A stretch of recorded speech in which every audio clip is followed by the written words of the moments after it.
Rob Grimes with the IFPTA, and I'm really pleased today to have Mario Kokis, the sales and partnership leader of Lineup.ai, joining us, and they are one of our newest industry supporter partner members. So welcome to the IFPTA. Thanks so much for having me. Given what you're seeing out there and all of the data and all the requirements that people start giving you, especially in that segment, let's say, that goes up to 150, because they start having the money to experiment a lot of things. So what are the trends that you're starting to see out there in the industry, either the ones that you see that maybe they haven't caught up in seeing, or the ones that are really pushing you forward? I think what we're seeing in the industry is more acceptance for AI, whether that be traditional or generative, or just the ability to, or the want to learn more about it. Even a year ago, there wasn't as accepting of a feeling around AI. There was some hesitancy. There was, some distrust. And I feel like we have seen and encountered just more acceptance of AI in general. And that's probably a lot of the discussions around ChatGPT, just in the world today, the everyday reasons that you can use it. People are being more accepting of AI. And I think, gosh, at every conference we've been to this year, there are some really cool, great things with robotics in restaurants, and I'm excited to see some of that stuff in action. No, you're bringing up like all the key terms here right now, right? All the discussion points that people have. So robotics, AI, that are in there. It is interesting. I think you just also, and I want to highlight this, you also just mentioned, traditional, AI versus generative, AI out there. The traditional, I always look back and I sit there and say, well, we've had rules-based systems in the past, that really was a way to sort and parse out data. Maybe that's more of the traditional way of thinking. How do I set my rules of what I need based on this information here? But what seems to be scaring people, and you're right, they are accepting it. And by the way, I think it takes a lot to put AI in your company name right now, because you don't know which way it's going to go. They may make an assumption. Long term, great strategy. Short term, they may not be sure, right? But I think what they really thought is there was such concern coming out that it was going to replace labor. Right. And we're in a hospitality business. It isn't really, it actually, I look at it behind the scenes, enhancing how we service the guest and the decisions we make. And that's maybe why you're starting to see more acceptance, but also things like ChatGPT, got such press one way or the other. And then of course you get, the fake, bots that are going to come out there. And of course we could throw in the AI on the entertainment industry and some of that press out there. But if we look at the positive pieces of it, it really will help people to manage and to forecast and to give better service. And maybe that's why you're seeing, is that what you're seeing in the adoption once we get past the word, AI out there? Yeah, I think, yes, I think people are more willing to hear what AI you have and how you will create those efficiencies for them than they were in the past, and are willing to kind of take that second to learn a little bit more, hear the case studies, or hear what other customers are gaining from using your software.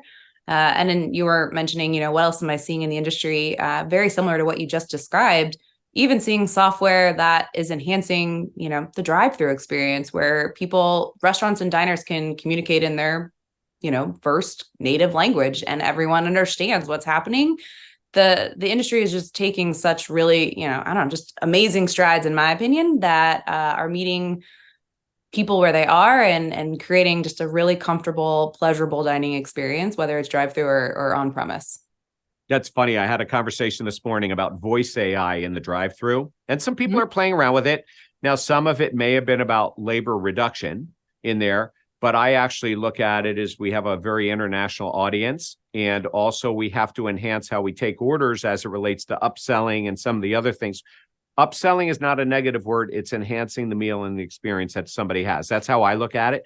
But there's a lot of different pieces to where AI fits. And since you brought it up, I'm sort of interested. So you're talking about trends. These are not necessarily trends that Lineup.ai is focused on, but you will have to, because the data is going to come in from them. So I know you can't predict the next 175 years of that investment, but where does Lineup.ai, what are the trends that they are focused on? and you don't have to tell me the trade secrets unless you want to, but where do you think it's going to go in line with the industry, let's say in the next 3 years? A really interesting story recently. Last year during conferences, and we always try to do some customer research while we're there in person, and kind of seeing how people are feeling about certain roadmap ideas that we have. And last year, there wasn't a ton of excitement around a suggested schedule or an auto scheduler, where we would take all of the information, use our AI, and create a suggested schedule for them to use. They were a little hesitant and didn't really think they would trust it or that we would be able to do a better job than what they were doing.